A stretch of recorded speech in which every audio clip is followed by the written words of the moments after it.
ಇನ್ನು ಮೈಸೂರಲ್ಲಿ 6 ಜನರಿಗೆ ಕೊರೋನಾ ಪಾಸಿಟಿವ್ ಇರುವಂತದ್ದು ದೃಢಪಟ್ಟಿದೆ. ಹೊಸ ಟ್ರಾವೆಲ್ ಹಿಸ್ಟರಿಯಿಂದ ಪಾಸಿಟಿವ್ ಆಗಿಲ್ಲ ಇವರಿಗೆ. ಈಗಾಗಲೇ ಆಸ್ಪತ್ರೆಯಲ್ಲಿ ದಾಖಲಾದವರಲ್ಲಿ ಪಾಸಿಟಿವ್ ಇರುವಂತದ್ದು ಪತ್ತೆಯಾಗಿದೆ. ಟಿವಿ9ಗೆ ಮೈಸೂರು ಡಿಎಚ್ಒ ಪಿಸಿ ಕುಮಾರಸ್ವಾಮಿ ಹೇಳಿಕೆ ನೀಡಿದ್ದಾರೆ. 6 ಜನರಿಗೆ ಮೈಸೂರಿನ ವಿವಿಧ ಆಸ್ಪತ್ರೆಗಳಲ್ಲಿ ಚಿಕಿತ್ಸೆಯನ್ನು ನೀಡಲಾಗ್ತಾ ಇದೆ. ಎಲ್ರಿಗೂ ಕೂಡ ಐಸಿಯುನಲ್ಲಿ ಚಿಕಿತ್ಸೆ ನೀಡಲಾಗ್ತಾ ಇದೆ. ಟ್ರಾವೆಲ್ ಹಿಸ್ಟರಿ ಇಲ್ಲದ ಕಾರಣ ಆತಂಕ ಪಡುವಂತ ಅಗತ್ಯ ಇಲ್ಲ ಅಂತ ಡಿಎಚ್ಒ ಹೇಳಿದ್ದಾರೆ. ಆದರೂ ಮುಂಜಾಗ್ರತಾ ಕ್ರಮ ವಹಿಸಲಾಗುವುದು ಅಂತ ಹೇಳಿದ್ದಾರೆ. ಇನ್ನು ಜಿಲ್ಲಾ ಆರೋಗ್ಯಾಧಿಕಾರಿಗಳ ಜೊತೆ ನಮ್ಮ ಪ್ರತಿನಿಧಿ ರಾಮ್ ಮಾತುಕತೆ ನಡೆಸಿದ್ದಾರೆ. ಇದೇ ವಿಚಾರಕ್ಕೆ ಸಂಬಂಧಪಟ್ಟಂತೆ ಏನು ಹೇಳಿದ್ದಾರೆ ಹಾಗಾದ್ರೆ ಕೇಳೋಣ. ಕೇರಳದಲ್ಲಿ ಆತಂಕ ಸೃಷ್ಟಿಸಿದಂತಹ ಕೊರೋನಾ ಮಹಾಮಾರಿ ಮೈಸೂರು ಜಿಲ್ಲೆಗೂ ಎಂಟ್ರಿ ಕೊಟ್ಟಿದೆ.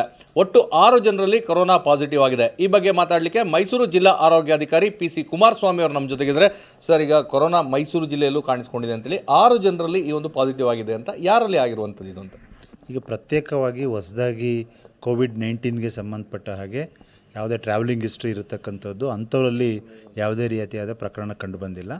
ಈಗೇನು 6 ಪ್ರಕರಣಗಳಿಗೆ ಸಂಬಂಧಪಟ್ಟ ಹಾಗೆ ಈಗ ಆಲ್ರೆಡಿ ಅವರಿಗೆ ವಿವಿಧ ಇತರ ಕಾಯಿಲೆಗಳು ಅಂಥವರು ಈಗ ಆಲ್ರೆಡಿ ಏನು ಚಿಕಿತ್ಸೆಗಾಗಿ ಆಸ್ಪತ್ರೆಯಲ್ಲಿ ದಾಖಲಾಗಿದ್ದಾರೆ.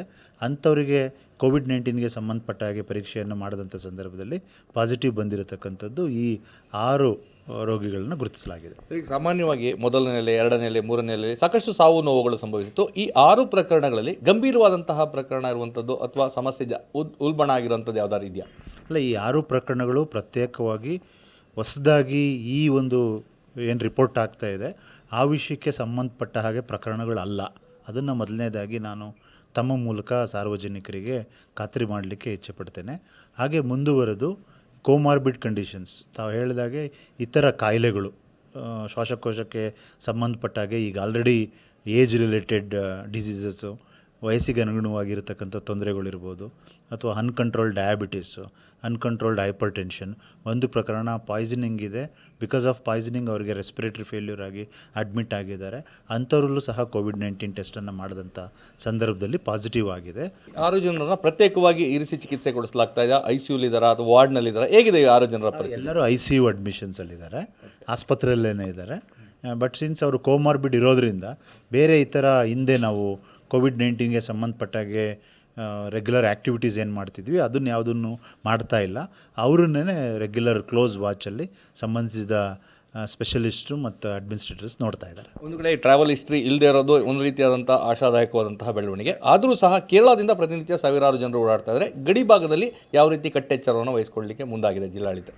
ಹೌದು, ಹಾಗಾಗಲೇ ನಾವು ಸುಮಾರು 4-5 ದಿನದಿಂದನೂ ಸಹ HD ಕೋಟೆ ತಾಲೂಕು ಏನು ಕೇರಳ ಬಾರ್ಡ್ರಿಗೆ ಹೊಂದ್ಕೊಂಡಂತೆ ಇದೆ ಅಲ್ಲಿ ನಾವು ನಮ್ಮ ತಾಲೂಕು ವೈದ್ಯಾಧಿಕಾರಿಗಳು ಪ್ರತಿದಿನ ವಿಸಿಟ್ ಮಾಡ್ತಾ ಇದ್ದಾರೆ.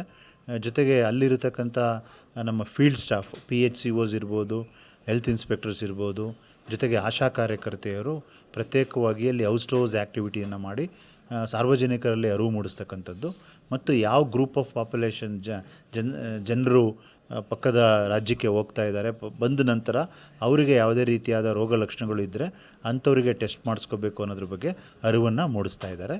ಕ್ಯಾಮ್ರಾ ಪರ್ಸನ್ ಪ್ರಮೋದ್ ಜೊತೆ ರಾಮ್, ಟಿವಿ9 ಮೈಸೂರು.